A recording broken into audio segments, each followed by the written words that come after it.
I spat back. So there are racists in Europe. There are still racists in Europe, and we even exchange West.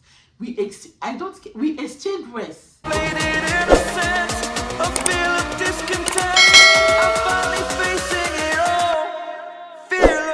Hi guys, welcome back to my channel. In case if you're coming across my channel for the first time, hello, you're highly welcome. Subscribe to the channel, join the family. You really enjoy it here with us. I am Modesta.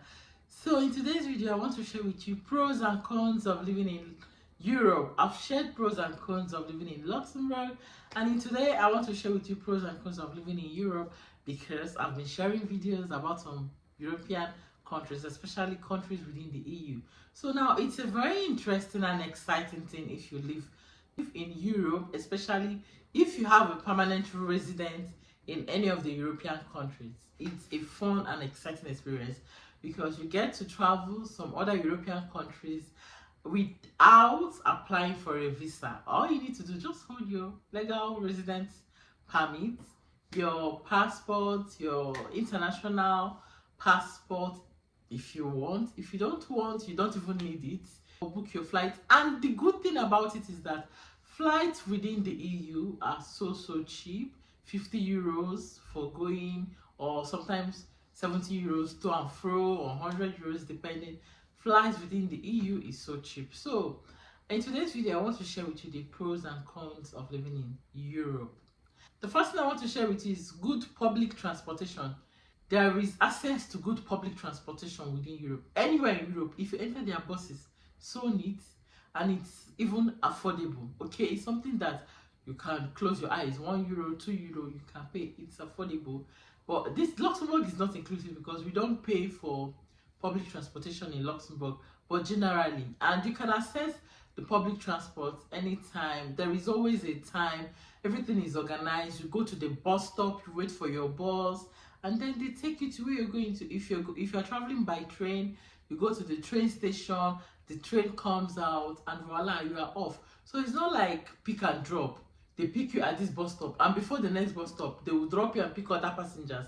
No, everything is, organized and easily accessible. So you know where to wait for your bus, and when it's time for you to alight from the bus, you just press a bell in the bus, and it notifies the driver that, "See, I want to stop in the next bus stop," and they stop you. So, and there are buses going to different routes, so it's not something you say, this route there is no bus. If there is no bus going to this route, there is a train taking you to that route, or there is a tram heading to that route. But what I'm trying to say in essence is public transportation in Europe is well organized.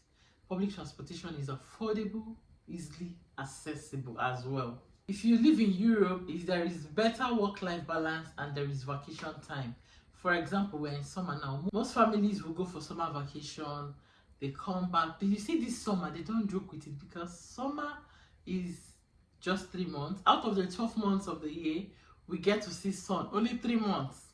So the rest of the months and seasons of the year, there is no sun. We don't wear revealing clothes. We don't wear sleeveless.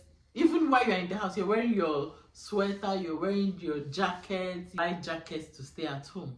But in summer, once summer is out, families are traveling. Oh yes, they don't joke with that. Their vacation time, their family time. There is work-life balance. You work, you balance your life as a mom, as a father. You know what to do. When your kids need you at school, you go show up for them. I mean, everything is on the equilibrium. Everything is balanced, and they don't joke with it.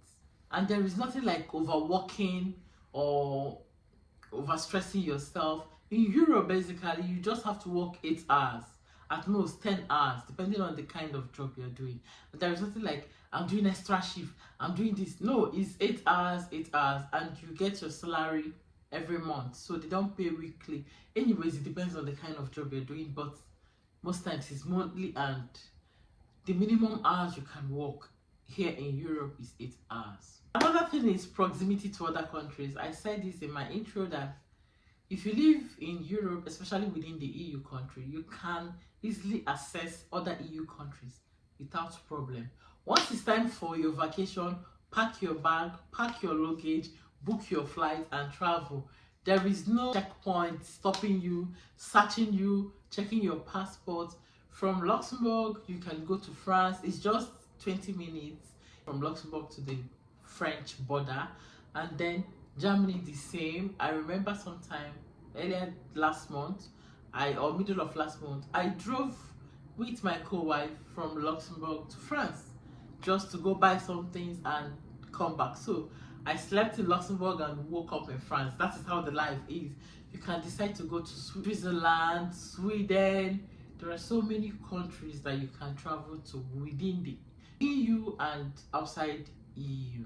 So there is proximity to other European countries. Another thing is train travel is tier top in Europe. Do you know that in Europe you mustn't travel by air? You can use the train to get to other European countries. You can also travel by bus.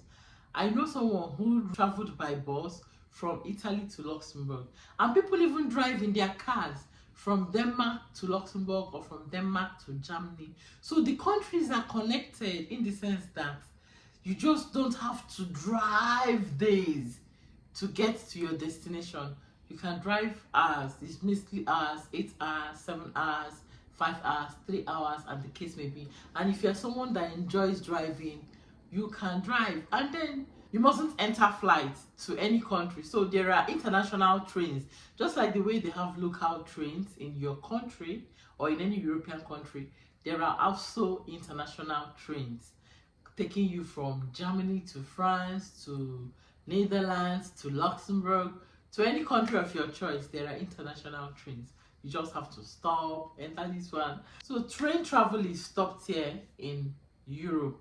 It's one of the most common transportations in Europe. Train. Yeah, it's very, very common.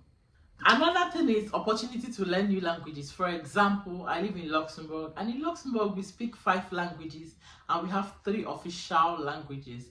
So even after learning French, you can decide to learn Luxembourgish. You can decide to learn German. So, and you know that these languages you are learning, they are still valid in some other European countries. So if I learn Dutch as a resident in Luxembourg, if I go to Germany, I can speak Dutch and they will understand.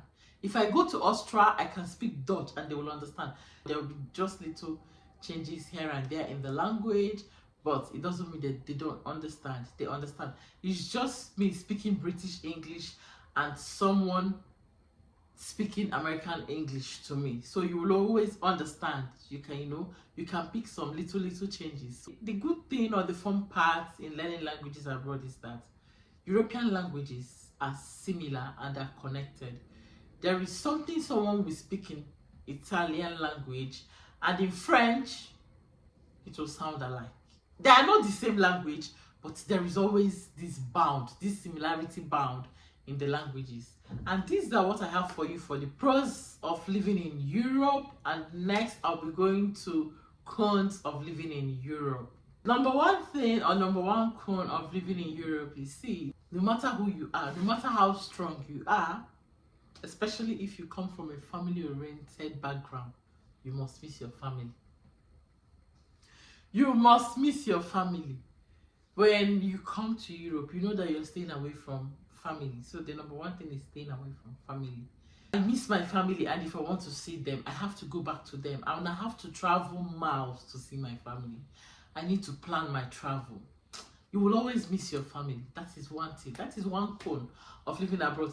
You find yourself in some situations and you wish you are with your mother, you wish you are with your father, you wish you are with your siblings. You'll be like, Shebi, if I have my siblings, I would have done this. Sometimes, for example, when my kids get to my nerves, I'm filled up to this point. I'm like, Shebi, if I was in Nigeria now, just carry these children and keep for my mother.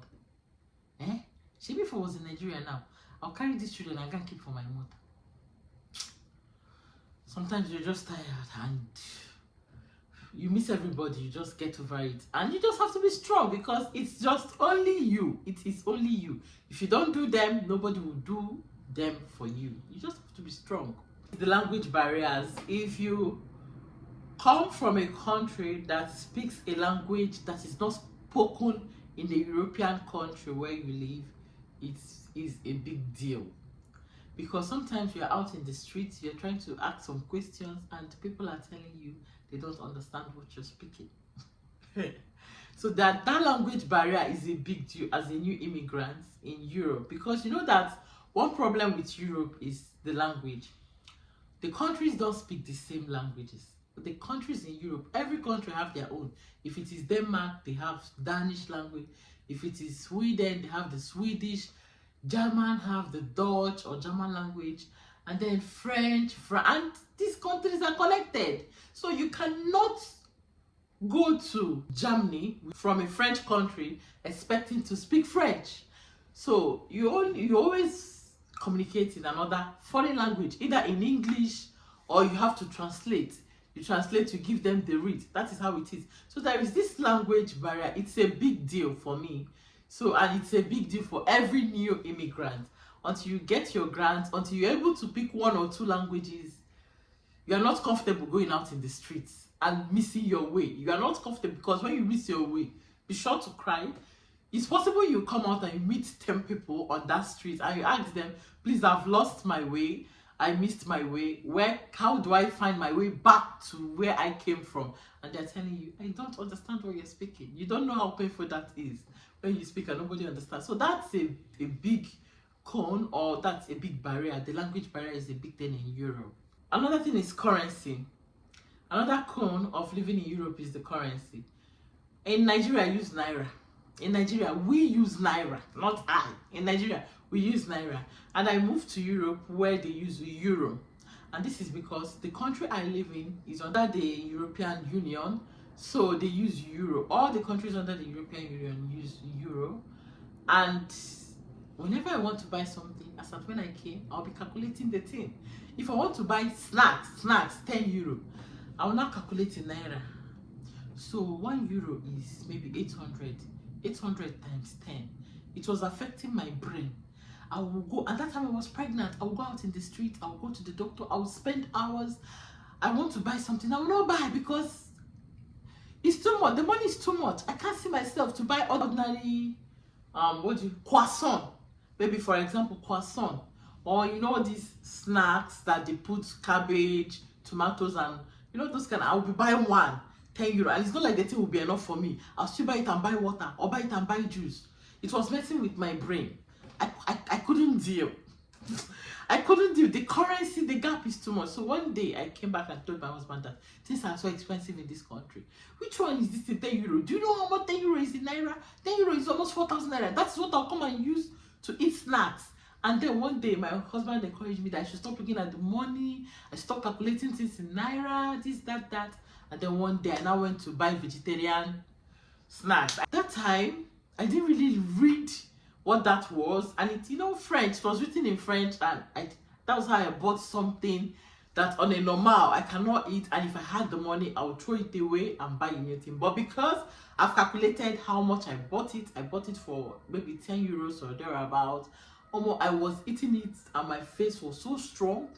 I was eating it and I forced myself to enjoy it. And after eating, I drank water because I cannot see myself to throw away that one to go and buy another one. I don't have money. Already I've calculated it in Naira. It's 4,000 Naira. And the snacks is even small. So the moment you travel out of your own country, you see the currency will make, it will deal with your brain. So do not look at the currency. Do not compare. If you compare, you will go crazy. So do not compare. That is my candid advice. You see the cons of living, in Europe. Do not compare. Just whatever you use in your country, leave it to your country. When you go back, use that.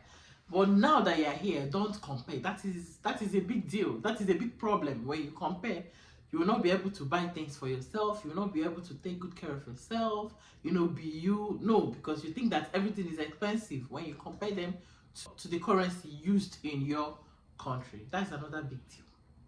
We feel like, especially we that came from this, is expensive. That's it. Another thing I want to say is racism. Racism still exists. So when you're traveling, I get a lot of people asking me, are there racists in Luxembourg? This is not just Luxembourg. This is Europe. Racism is still in existence. No this and no peace. There is no country within Europe that do not have racists.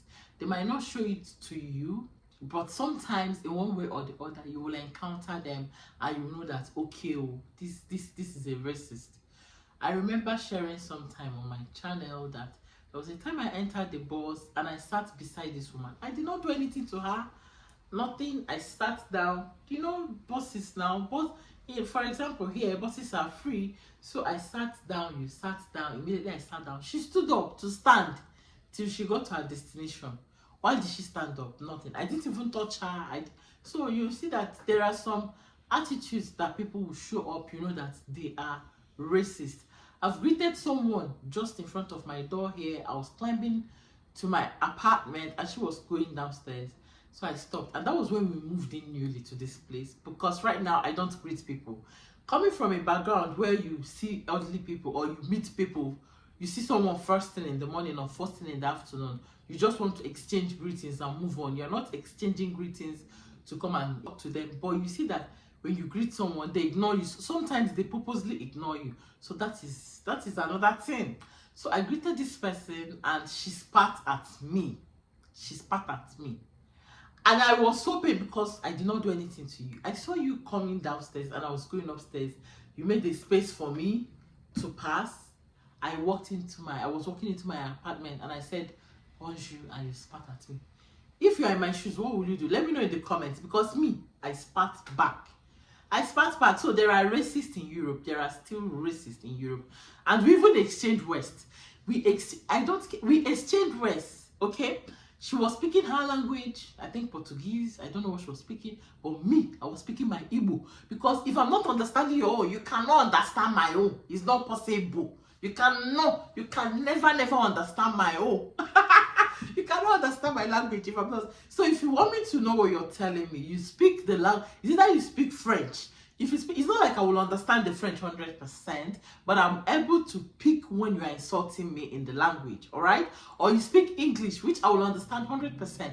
But the moment you go down, knowing that I'm an African and I'm not understanding what you're speaking, I don't know what you're speaking, I don't want to know what you're speaking, and you want me not to speak my own language, it's not possible. So there are still racists in Europe, and this is one problem in Europe. Once you don't have that skin color, they notice that, okay, there are still racists, all right? And this is not just in Europe, I know that in some African countries they have issues like this, so it's everywhere. Anyways, that is it. If you can relate to anything, all this, if you live in Europe and you can relate to either the pros or the cons of living in Europe, please, I want to know your opinions. I want to know what you think in the comment section. Can you relate with any of the things I mentioned? Let me know what your thoughts are in the comment section. And if you've not subscribed to my channel, go ahead, subscribe to my channel. Let's grow this channel, okay? Let's grow this channel. The aim is to hit 15 or 20k before December. Let's see how far we go. So if you enjoyed this video, subscribe if you haven't subscribed, share, like, do all of those good stuff, and I'll see you guys in my next video. Just stay safe and bye. Bye.